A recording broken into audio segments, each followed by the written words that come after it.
response to the US Ambassador and Prime Minister Rama regarding the election to the General Prosecutor, Basha says the prosecutor must pass the vetting process to fight crime and corrupt politicians.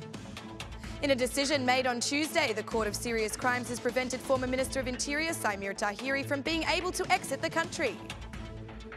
A third workout corner has been built alongside a play area for children with disabilities at the Lake Park as part of the initiatives by the City Hall to encourage healthy lifestyles among youth. Good evening, it's 6 o'clock on Tuesday the 12th of December 2017. Welcome and thank you for joining us tonight for the English edition of Aura News, bringing you the day's national top stories translated into English 6 days a week. Democratic Party Chairman Basha has responded to US Ambassador Donald Lu and also to the Prime Minister's call for dialogue regarding the General Prosecutor, citing constitutional sanctions. For the General Prosecutor to fight corruption and politicians with criminal links, he must not be corrupt or incriminated himself. And there is only one way that this can be guaranteed. He must undergo the vetting process as predicted by the judicial reform and sanctioned under the Constitution, said Basha. Basha says the General Prosecutor cannot be appointed politically and, as such, cannot be appointed by the majority. For the Prosecutor General not to be a product of politics, he cannot be selected and appointed by Eddie Rama or Tahiri, but only by the High Council of the Prosecutor's Office and only with 3/5 of the Assembly, as the Constitution outlines. Reform in justice is in the Constitution. There is no justice reform outside of the Constitution. Justice is achieved precisely through the implementation of the Constitution and not by party bargaining, said Basha. In his reaction, the opposition leader called for the immediate establishment of the High Council of the Prosecutor's Office, which opens the way for the immediate establishment of the Investigation Bureau tasked with investigating corrupt politicians and crime. The creation of the High Council of the Prosecutor's Office has been held hostage in flagrant violation of the Constitution for 8 months. We call for this situation to be resolved immediately so that justice reform is implemented as the Constitution foresees, said Basha.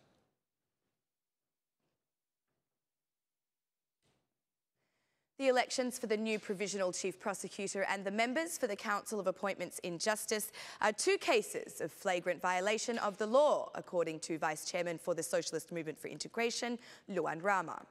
However, Luan Rama also acknowledged that the international missions Optat and Euralius bear responsibility for the violation, given that they not only assisted but actually directed the Assembly of Albania as to what procedure should be followed.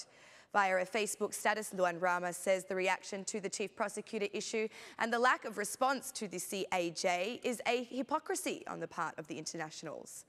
The foreigners rushed to announce a statement that they were in support of electing the Provisional General Prosecutor, even by only a simple majority vote, which was a daring show to the Assembly of the Republic of Albania outside of any ethical or legal code. Furthermore, when the members of the Council for Appointments in Justice are elected outside the boundaries of the legitimacy and authority of the Constitution, the foreigners are silent and do not talk about the process of elections in violation of the law. No words, no comment. A corrupt hypocrisy.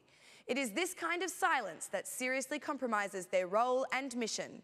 Not only this, but it also makes them complicit in the violation of Albanian constitutional law, said Luan Rama. According to Luan Rama, all candidate judges were given membership to the Council for Appointments in Justice, regardless of whether they meet the criteria set out by the law or not. Earlier, the head of the SMI's parliamentary group, Petrit Vasili, also via a Facebook status, addressed the comments by Ambassador Donald Lu. Vasili pointed out that the political compromise serves to undo the Constitution and the law, whether it be expressed in Albanian or in English.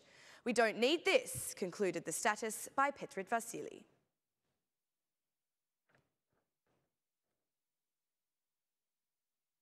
Today is the deadline for potential candidates to submit their applications for the role of Provisional Chief Prosecutor. The deadline expired at 6 o'clock, meaning the process has now closed and the Commission will begin checking the candidates.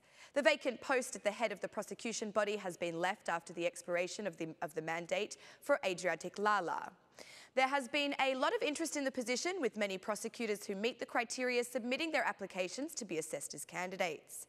The selected candidate will hold the position until the establishment of the High Council of the Prosecutor's Office, the institution tasked with the responsibility to elect the Chief Prosecutor. Ora News sources suggest that among the names expected to have expressed interest in being at the head of the prosecution body is that of Olsian Chela, currently a prosecutor of serious crimes. Chela was one of the close associates of the former chief prosecutor, Ina Rama, who had entrusted the head of this section of the prosecution to him while she was head of the prosecution body. Also from this section of the prosecution, prosecutors such as Besnik Muci or Henrik Ligori are also expected to apply. Another name that has come up in conversations as a potential candidate is that of Dritan Reshka from Tirana's prosecution office, who formerly held the post as the head of the task force for a number of years. Currently, he holds the duty in this prosecution office of a prosecutor. Ferdinand Elezi, the head of the Durrës Appeal prosecution, is another candidate who has expressed interest in this post and who is thought to have been the first to submit the documentation required for the application.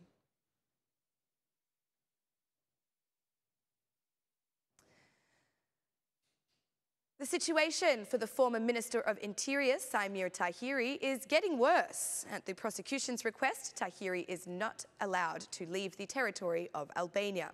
The decision was taken today at the Serious Crimes Court, with the prosecution's request having been submitted 2 days earlier in relation to the case for which he is under investigation. The passport and ID card of the former Minister of Interior have been blocked, while his name has been sent to all border crossing points to ensure he is not allowed to leave the territory. But this court decision was considered delayed and unjustified by his defence lawyer, Maxim Hajia, who said that they will appeal the decision within 5 days. Today in the office, I found a court decision to ban my client and seize his passport. There is no new fact that should allow the court to initiate such actions or take measures to obtain such a sanction. There is no value or meaning, said Maxim Hajia. Meanwhile, the Italian Minister of Justice, Andrea Orlando, whose visit coincided with the day when the court issued a security measure prohibiting the former Interior Minister, Tahiri, from leaving the country, refused to comment on the case. I do not comment on the actions of the Italian magistrate. I have even less desire to do so with the decisions of the Albanian magistrate. Our function is to make sure the exchange between our magistrates is in the best possible way and not to judge judges or prosecutors. We should not pretend we are tasked with also doing their job, said Andrea Orlando. The Italian Minister of Justice said cooperation on the exchange of information between the two countries, as in the case of the Habilai file, has been satisfying.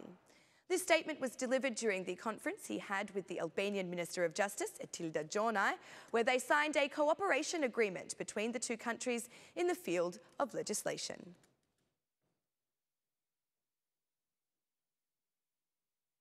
At the Media Development Forum, the issues raised by the European Union Ambassador, Romana Vlahutin, related to the conditions under which journalists work. Vlahutin stressed that journalists in Albania work without contracts and have no support. For the European Union, this issue will be at the centre of attention.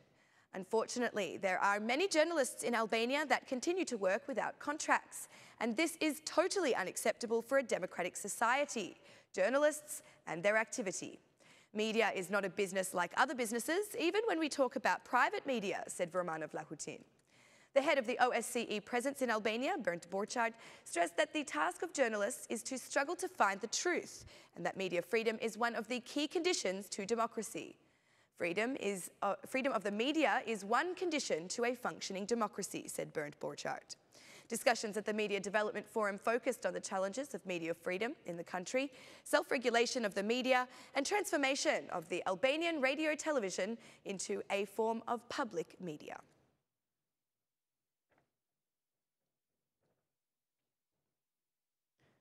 The municipality of Tirana built the third workout corner in the Lake Park area under the Play Tirana initiative.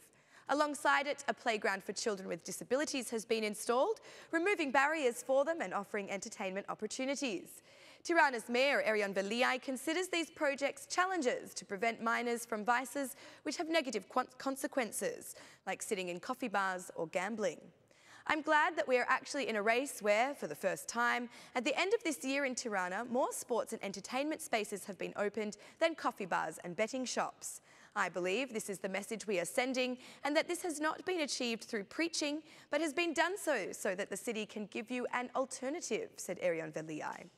The municipality of Tirana predicts the work to continue improving the infrastructure in the capital and creating relaxing facilities for all age groups will proceed into 2018. These 2 years taught us one thing. When we Albanians focus our minds on work and when we unite all energy, the municipality, government, private companies, all those who are generous and want to give something, we can do wonderful things. The plan for 2018 is to continue with this rhythm, and we are trying next year to be even better than this year, said Arion Veliai. Veliai guaranteed the citizens that the next 2 years will be even better for the capital, with more investments and new projects.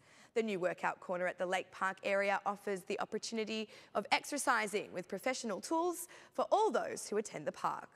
The corner has 6 different force modules, including parallel bars and other exercise tools, and is surrounded by a running track.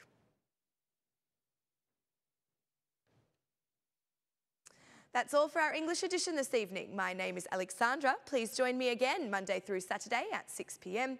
for your local news in English. On behalf of Aura News, thank you and good night.